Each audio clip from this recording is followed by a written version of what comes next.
Welcome to this module. In the previous module, we learned the base syntax of React, and you learned how you create React apps, how you create components, and how you work with JSX to render something to the screen. In this module, we'll take it to the next level. We already had a look at how we can output dynamic content with these single curly braces.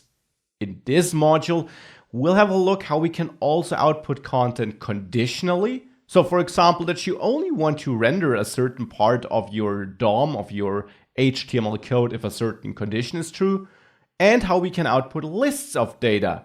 We actually do have such a list in our demo application already. The persons we have there, well, would make sense if we could create them dynamically based on the number of persons we have in that array we manage in the state. We'll have a look at all of that and what to watch out for in this module. So here I'm back in the app.js file. In the render method, which you learned is used when creating a component by extending the component object, there we output 3 persons. And this clearly is kind of a list, because we also have persons managed in our state here. It would make sense to output this as a list. But before we dive into that, let's dive into outputting content conditionally first. Let's say when we click this button, we don't really want to switch the names as we do right now, but let's say instead we want to show or hide the persons we have down here. For this, we can, for example, wrap all these persons in a div, let's say, so that in the end we can show or hide this div and automatically also show and hide everything that's inside the div. That's the idea behind wrapping all the persons with the div. So that's the first step. The second step now is that we need to change this method. I'll name it to toggle persons handler, and we'll no longer pass an argument to this method. Now with that, I will go back to the old syntax of not using a function here, which returns another function call, but just passing a reference. I now also need to create a method called togglePersonsHandler. So I will add it here above the render method. And we could use both syntaxes. This syntax here, which will create a method. In here we will have problems if we want to use the this keyword though. And since we will call this method here upon an event fired in the DOM, this would lead to real problems. So I will use the other syntax of assigning an arrow function to a property. It will also create a method in the end. It's just a different syntax, and due to the internals of JavaScript, this makes sure that this keyword inside this method always, under all circumstances, returns to this class. So I recommend using this. Now in there, I now want to toggle some property, which in the end decides whether we want to display this div with the persons inside of it or not. So first of all, I'll go to my state and add a property. I'll name it showPersons. The name, of course, is up to you. And I'll set it to false initially. Now, if it is false, I don't want to show the persons. And how can we now render this dynamically? Well, we can go to the div, and in other frameworks like in Angular or in Vue.js, you would now place a directive on this div. For example, in Vue.js, if you know that, we would have vif. Now, React works different. Here, always keep in mind, we are working with JavaScript only. It might look like HTML here, but it is JSX. It is just syntactical sugar for React create element. So in the end, here, we have JavaScript code. Hence, we can work with it as we can work with JavaScript code. If we want to render this dynamically, we can enclose it in single quotation marks, the whole div wrapping the persons, not the outer div, the inner div. And now, between the quotation marks you learned, you can write JavaScript expressions. That's not only true for 2+2 or for reaching out to the state, You can also render content conditionally by adding a ternary expression. What you can't do here is add an if statement. If something, then something. That looks like it would be the right solution to simply then move the div inside of the if block here, but this doesn't work. You actually can only use simple statements, no block statements, as part of this dynamic syntax, so between the opening and closing single curly brace. So using an if block like this will not work. But we can use a ternary expression. We can simply check if this state show persons. Keep in mind, this is a Boolean. We assign false initially. So this will give us true or false. And now a ternary expression, which is a default JavaScript construct, checks this condition by adding a question mark. And then we decide what to do if this is true. Well, if it is true, we want to output this div, right? So right now, the part after the question mark, so this div, gets executed if this is true. We also need to define an else case by adding a colon and then what we want to do if it's not true. This is null, which simply means render nothing. This might be looking super confusing the first time you use it. I am aware of this. So what we in the end do here is we simply take advantage of the fact that all we write here is in the end JavaScript. And we can interject JavaScript expressions into JSX with single curly braces. You learned that. This means we can, of course, access any JavaScript property and use it in a ternary expression. Again, this is a default JavaScript construct. A ternary expression is created by having some condition. This doesn't have to be a property. It could also be a check where we see if that is true. But since this is a Boolean, it is automatically true or false, but this would be valid too. Then we have a question mark to separate our check from the what to do if true case. And this is this part here. Now, keep in mind, we're not writing HTML here. This is JSX. So in the end, we are calling React create element if this condition is true. We're not calling it explicitly. We're rendering this content, but you learned that this is converted to React create element behind the scenes. And then we have an else condition separated by a colon. This simply means if this check here is not true, then do this. And since we simply execute nothing here, we return null. It basically means we'll render nothing. It renders null, and that is nothing. This is how you may read this.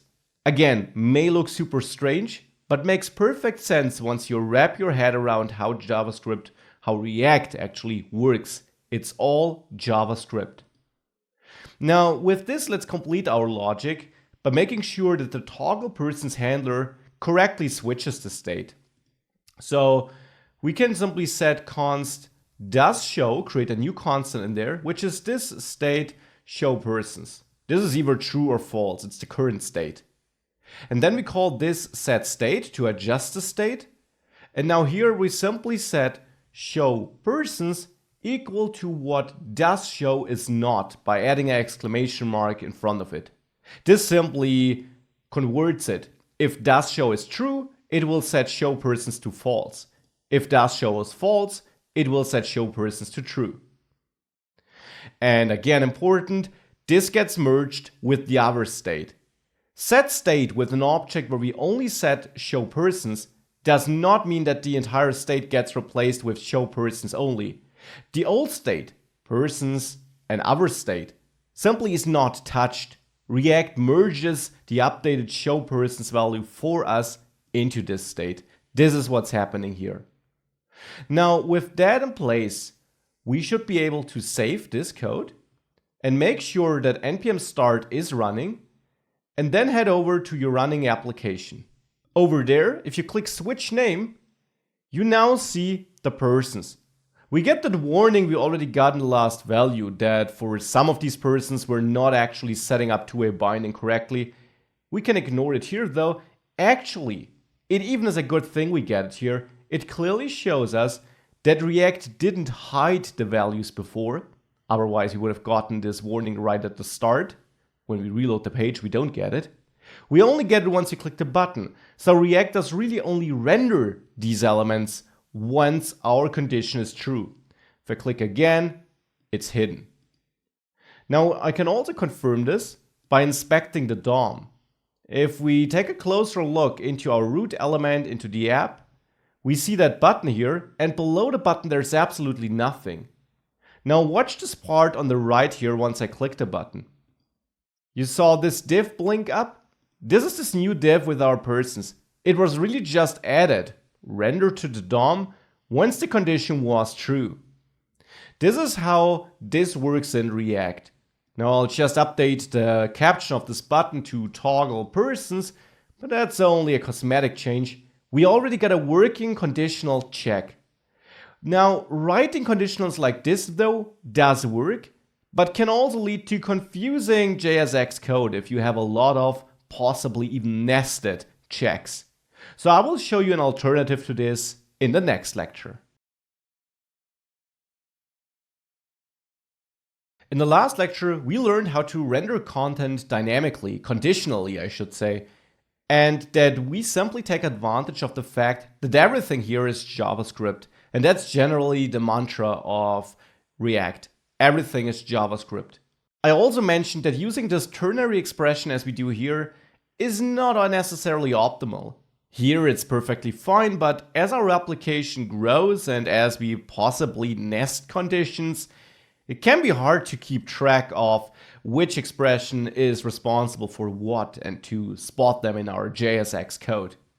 So there is a cleaner solution for that, which I want to show you in this lecture. Let me remove this curly brace and this ternary expression here, so that for the moment, all the persons are rendered all the time again. Whoops. I should make sure to only remove the expression parts, not the div though. So with that, we're back to the starting point. Right now we can't toggle this. Now keep in mind, everything is JavaScript. And in the end, what we're doing here with JSX is just that we're returning it with the return statement in this render method. Now there's one important thing to keep in mind. When React renders something to the screen, when it decides that it needs to update the screen, it executes this render method. And not just the return expression there, everything here. So everything inside the render method gets executed whenever React re-renders this component. And therefore, we can take advantage of this. We can add some code here before we return something. I'll add a variable named persons here, which I'll set to null. Now this should be the default. You could give this any other name you like. Then I'll add a normal if statement. I can do this here because I'm not inside JSX. I'm inside my normal JavaScript code here. And there I now want to check if this state show persons. Keep in mind, show persons is a boolean, so it's either true or false. We don't need to necessarily compare it to true or false. We can omit this. So now I have this check. And if this is true, then I want to set my persons variable to some JSX code. And always keep in mind, I could also just set it to the result of React create element. This is just what JSX compiles to in the end. Now I will grab the code here, my persons. I will cut the div down there with the persons inside and add it in here. Now what I'm doing is the following. By default persons, this variable is null. But if this state show persons is true, persons actually holds this JSX code. And with that, I can just take that persons variable and output that down here in my JSX code I return in the end. So with single curly braces, I can output persons here, referring to that persons variable, which is either null by default or persons if show persons is true.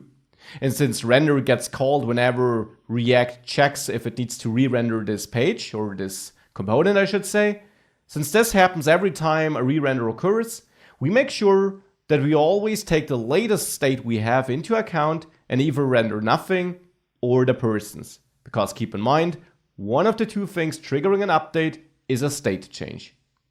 Now with this, let me save this file and go back to the application.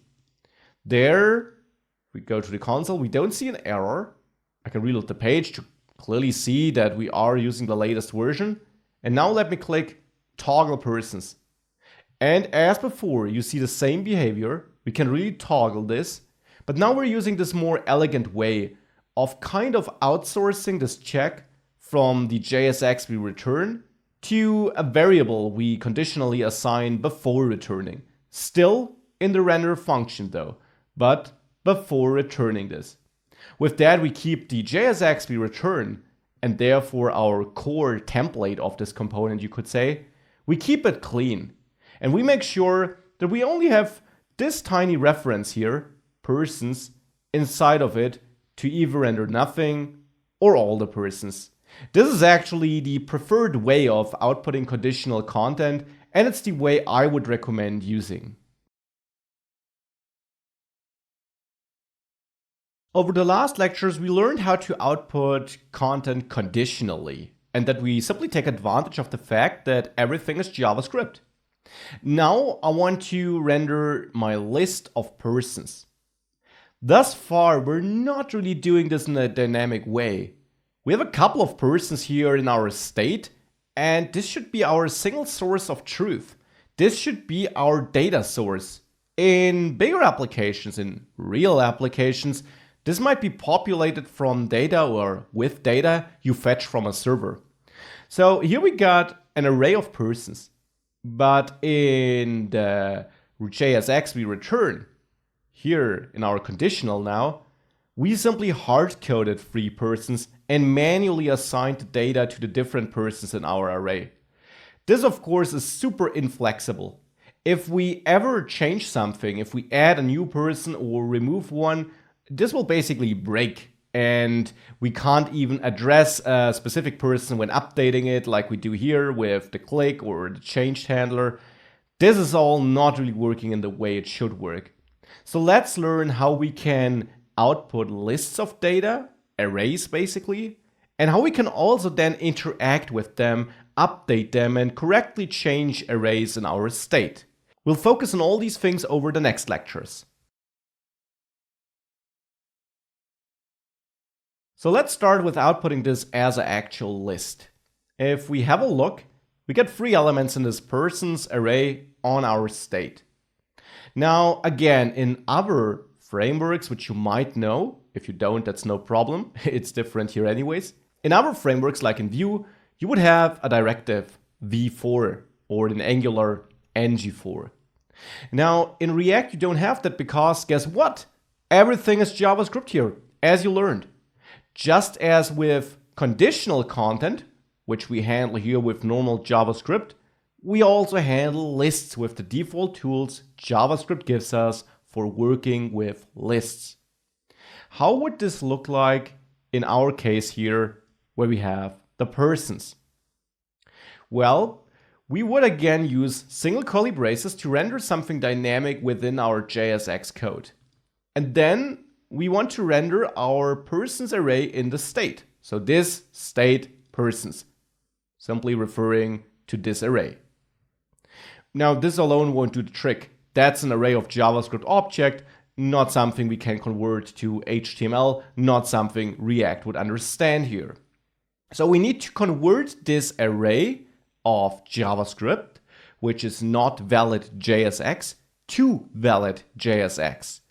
And JavaScript, vanilla JavaScript, offers us a function to convert arrays. It's the map function. Map simply maps every element in a given array, such as our persons array here, into something else. It does this by executing a method on every element in a given array, so on this array in this case. This method or this function is passed to the map method here. It takes the element of the array as input, so a single person. The name of this argument is totally up to you. I'm just writing an anonymous function here, and I'm actually writing an arrow function here. So this is a ES6 arrow function, which I pass to the map method. Might look strange, but is actually vanilla JavaScript. ES6 but JavaScript. Not JSX, nothing like that. That's why it's inside of single curly braces. So this function here, which I pass as an anonymous function to the map method, is executed on every element in the person's array. And JavaScript automatically gives us each element as an input to that function, which we execute on every element. So in this case, it's our person. Again, you can name this whatever you want, but since it is an array of persons, person probably makes sense. And now here you have to return something. You should return what you want to map this item into. So we have an array of JavaScript objects and persons. Here, 1 object, 2 objects, 3 objects. And we want to convert this into something else. The map method, which we're using here, conveniently simply returns a new array. And since I just print this new array like this inside JSX, React will basically just try to take the individual elements of this new array and render them to the DOM if they are valid JSX. So our goal simply is to return JSX here, so that every element in the person's array gets mapped into a JSX representative of it.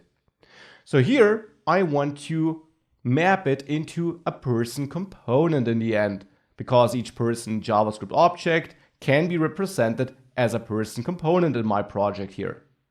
And then we simply assign name again. And here we can use the person we get as an input, so the individual element for which this function is executed. And there we got the name property. And the same, of course, for the age, where I can now access person age. I'll split this over multiple lines to make it easier to read. And that actually is it. With that, I can get rid of all the other persons, and I will remove them for now simply. And now what this will lead to is that it will still print a list of persons. Clicking on them and changing the name won't work for now because I removed the handlers. We'll add them soon. And it simply does this by mapping this JavaScript array into still a JavaScript array, but an array with JSX objects inside of it, which React will automatically pull out and render to the screen. Let's save the file and see the result. If I toggle my persons, here we see all the persons. We also get a new warning, besides the one we already know, that we should assign a key property. Now, I will definitely come back to that. That's super important. We can already see, though, that basically it is working. It is rendering this list of elements by mapping our array into something else. Now, let's dive deeper into this list thing and learn what's up with that key and how we may react to changes to our array and how we may change it by using our event listeners. In the last lecture, we started outputting a list by mapping an array into an array with JSX elements. And this is the common pattern of outputting lists in React. You just use JavaScript because, hey, everything is JavaScript. I can't say it enough. Now, we still got some things to improve. For example, this key warning we're getting. I'll come back to that soon. However, before I do that, let's see how we can actually manipulate this array. And for that, let me add a new click listener. Inside our person component here, we actually already have a click listener on the first paragraph. And there we execute this click prop. Prior to our change, there we then called the switch name handler. Now, I will remove this method. I'm not calling it anymore from anywhere in my application. Instead, I want to add a new handler. I'll name it delete person handler, and you might be able to guess what this will do. Here, I want to delete a person from my array of persons. And I want to execute this when I click this first paragraph in a person. So again, there a click prop is executed as a method. So I should add a click prop to my person here, click. And there I should reference this delete person handler. Now, when I click the person, I want to execute this method and I want to delete this person here, of course. Now, for that, I need to know which person this is. Since we output a dynamic list here, I don't know by now. The good thing is this map method also exposes a second argument Besides the person, which I used thus far, I can add a second argument, or receive it I should say, the index in the array. And as a side note, if you use more than one argument in a ES6 arrow function, you have to wrap the arguments in parentheses. So we get this index for free, passed in automatically, and I want to pass it to the delete person handler. I will use the syntax where I execute it as a arrow function here, and hence now I'm able to pass index like this. The alternative would be bind this, comma, index. So now we can receive this in the delete person handler. There, of course, I need to be prepared to get the person index. And I can now use it in here to update my state accordingly. First of all, I will fetch all the persons. So I will reach out to this state persons, and then I want to create a new version of that persons array. I simply want to call persons splice, and I want to start splicing a person index and splice one element. This simply removes one element from the array. And thereafter I can call this set state and set persons to my persons constant, which was updated though by splicing one element. And in case you're wondering how I can add a constant, keep in mind arrays and objects are reference types, so I didn't assign a new value to the constant. It is only holding a pointer. I only changed the element it was pointing to. That's just some general JavaScript knowledge though. So with this, we set the state of the persons to the new persons, the updated persons. And this approach has a flaw we'll fix soon. Let's try it out though. Let me save this file. And let's go back, toggle persons. And we got the same warnings as before. Let's click on the paragraph. As you can see, it does work. We can now remove the persons and exactly the one on which we clicked, like menu or max.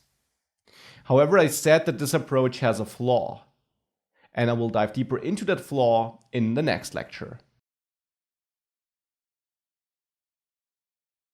In the last lecture, we started removing persons. We did this by getting access to all the persons in the state, removing the one element we wanted to remove by using the index of the person, and updating the state.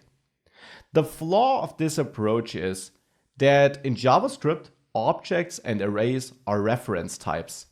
So when I get persons from my state, as I do here, I actually get a pointer to the original persons object managed by React. To the original state, I should say. If I then splice it here, I already mutate this original data. And whilst it does work without throwing an error, this is not really how you should do it. This can lead to unpredictable apps and is definitely a bad practice. A good practice is to create a copy of your persons array before manipulating it. And a simple way of doing this is by calling the slice method. Slice without argument simply copies the full array and returns a new one which is then stored here. And you can now safely edit this new one and then update the React state with your new array. An alternative to this approach would be to use a ES6 feature, the spread operator.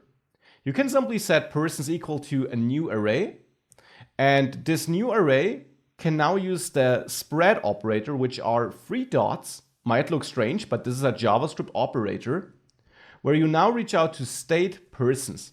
What this does is it spreads out the elements in this array into a list of elements, which simply then gets added to this array. So that now we have an array, a new array, with the objects from the old array, but not the old array itself. So this is basically an equivalent to the slice approach. Use whichever one you prefer. This is the more modern one, and you will see the spread operator more often throughout the course. With that, we got the same behavior as before, and we didn't fix the error messages with that. It still works as before, but I can tell you it is the better approach of updating state. You should always update state in an immutable fashion. So without mutating the original state first. Create a copy, change that, and then update the state with set state. Still, there are things we can and should improve about our list though. Whew. We already put some work into lists, and we improved them by, for example, taking advantage of the index of an element to run some code which really takes into account on which element it runs. We can still improve this, for example, by taking care about this error we're getting with the key prop which is missing. The key prop is actually an important property we should add when rendering lists of data, and that is why React tells us to do so. We haven't specified a key property in person. It's actually a default property React expects to find on an element, no matter if it's a custom component or a default HTML element, which you render through a list. So basically by mapping an array into JSX elements. This key property helps React update the list efficiently. Consider the case we have here that we delete elements from the list. Of course it works, but behind the scenes React needs to find out what it actually needs to adjust in the overall DOM. And we'll dive deeper into what React exactly does in a specific section here in the course, where I give you a brief look behind the scenes. But basically what it does is it has something called a virtual DOM, where it compares what it would render now if it were to call the render method now, or if it did actually adjust the real DOM with the result of the render method, to the previous DOM it rendered. It does this comparison of the future with the past, basically. And for lists, it of course needs to find out which elements changed. And React isn't a human. It doesn't clearly see, as we do, that we have 3 distinct elements with different names being rendered, which I accidentally clicked. So it doesn't see that this is Max, Manu, and Stephanie. To React, it just has a bunch of person components, and it doesn't deeply inspect them. That would be super inefficient. So by default, it will just re-render the whole list, and for long lists, this is very inefficient. That is why we should assign a key property to allow React to keep track of the individual elements, so that it has a clear property it can compare between the different elements to find out which elements changed and which didn't, so that it only re-renders the elements which did change and not the whole list. So what we do is we assign key, and now what do we assign here? Something unique. Typically, you probably have some ID on your elements. If you get them from a database or something like that, chances are high you do have an ID or any other unique identifier. Here, name would be unique, but that's not necessarily guaranteed. So what we could do is we could use index, because after all, index changes for every element in the array, right? That's right, but index also is part of the list itself. If the list changes, every element will receive a new index, at least every element after the change. So index is not a good key. In the end, it will not really help React. So we should really try to have a unique identifier. And again, since this is just dummy data, here I'll simply add an ID. In real data, chances are high you do have such an ID. ID doesn't have to be a number, it can be anything unique. So here I'm just hammering on my keyboard to get some unique IDs. Now with that, I can use that here with person ID. To make sure that every element has a unique key, React can use to compare the elements of the future with the elements of the past and only update the DOM in places where it needs to update it. Now with that, if we reload this and toggle persons, the key warning is gone. We get the same behavior as before, and we can inspect this to see how it updates the DOM here. But behind the scenes, it's now able to do that in a more efficient way, which of course is super important. Now that we added a lot of functionality and learned about that key, let's fine-tune our application here a bit more, because in the person, we still have that input where we have the onChange handler, where we try to execute changed, this prop, and also get the value as an input. And in the end, the goal is that if we type here, we adjust the name of the user for which we type this. Now that we render a list and have truly dynamic content, we can finally set this up in a truly dynamic way. So what we need to do is, we simply need to provide this changed property pointing to some event listener or to some method which correctly updates the state. So here I will add changed, and now we need to point this to some method. We got the name changed handler. So let's simply use that here. Let's point to the name changed handler. And now here in this name changed handler, I need two pieces of information. I need to get the event still to get access to the event target value, so to what the user entered. But I also expect a second input. I want to get the ID of the user to update or the index in the array. But now since we assigned IDs, why not use that? So therefore, down here, I will again use this function syntax to conveniently pass that data. Now this function here, the overall function, is the one which gets executed upon the onChange event. So here is where we get the event object. Just as we before got it when we didn't assign any function at all directly in the name changed handler. Now we get it here because this is now the first function which gets executed. This anonymous function we define here. I can then pass it on to the name changed handler. And I also want to pass person ID to it. The person ID, of course, is available since we're inside the map method here. So we got access to the person and hence to the ID. And with that, we now can use that information in the name changed handler. We want to update the state, but of course only for the person into which input field we typed. So we need to find that person, this single person, and we can do this by reaching out to the state, to the persons there, and by calling find. This again is a default JavaScript method which gives us this person. We can also use FindIndex to find an element in an array, but then get the index of that element. And yes, we could have passed the index directly into this function. I just want to show you this alternative approach, taking advantage of the ID. FindIndex takes a function as an input, just as map did. And just as map, it will execute this function on every element in the array. So here I will execute a function where I get the person. This argument name is up to you, but person is already taken by the constant. Where I get this person as an input, and then I get the function body. Now, unlike map, here I don't map this element into something new. Instead, here I have to return true or false, depending on whether this is the person I was looking for, or speaking generally, if this is the element I was looking for or not. Now, it is the person I was looking for if PID, so this single person I'm currently looking at, again, keep in mind, this function is executed for every element in this array.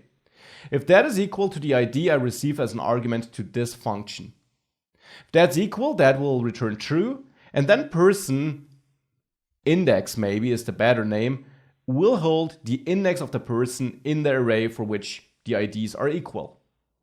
I can then get the person itself by reaching out to this state persons and accessing the element at the person index, the index I just fetched here. Now, just as before, it is a good practice to not mutate the state directly. And a person in the persons array, as you can clearly confirm here, is a JavaScript object. Now, as I told you, JavaScript objects are reference types, so we shouldn't mutate them directly because we only get a pointer when we reach out to person here, and hence we would mutate the original object to which this pointer points. So the better approach is to create a new JavaScript object like this, and then use this spread operator in front of the object I'm fetching. Just like with the array, it's also available for objects, and it will distribute all the properties of the object we fetch here into this new object we're creating here. And here we also got an alternative approach, which I won't use, but the alternative approach using without the spread operator would be to use object assign, a default JavaScript function, where we pass an empty object as the first argument, and then the object which properties we want to assign into it as the second object, or second argument, I should say. So object assign with an empty object, and then the object of which we want to get the properties is the alternative, but I'll comment it out because I want to use the more modern approach with the spread operator. You can absolutely use both though. There is no better or worse here. So with that, I get the person. Now I want to update the person name, of course, and I can do this because I get a copy. I'm not manipulating the original object now. And I can set it to event target name, value, just as we did before. Now I need to update the array, of course, and I want to update the array at this position I fetched here. So just as before, I can now get my %, the whole array, with the spread operator or with slice by reaching out to state persons. And now I can update it at one position. Persons, person index should now be my updated person here. And again, I'm always working with copies here. Now we got an updated persons array, and this finally allows us to set the state here and set it to this updated persons array, which is a copy of the old array where we updated one element with the updated person where we adjusted the name. A lot of code, but the best way of doing it, the most efficient way without mutating the state. And now if we save this, what we should see is that we no longer get that warning from before. We see all the names here, and I can start typing here and I update them for the object to which the input belongs. So now we got a truly flexible component here, a truly flexible application taking advantage of modern features to render this list efficiently and interact with it efficiently. Super important. In this module, we learned a lot about conditionally outputting content and outputting lists. And I just want to briefly summarize this before I send you off to the assignment and let you practice that, because it's so crucial to get it right and to understand it.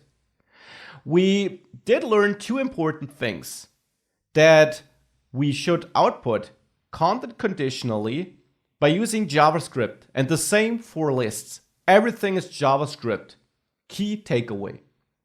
You can then either do it with ternary expressions, as you learned, but a better approach is to simply create variables, which you output in your JSX you return in the end, and which you adjust with if statements if you want to render something conditionally.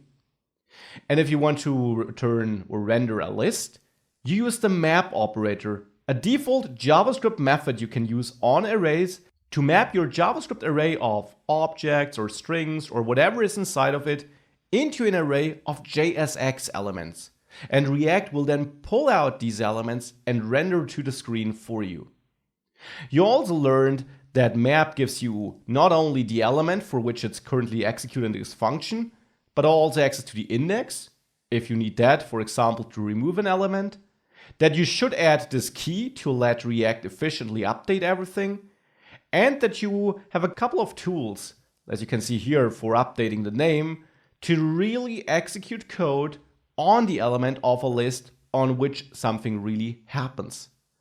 You learned a lot of useful things here, but the best way, as always, is to just practice it. So let's move on to an assignment so that you can put all these things you just learned into practice on your own.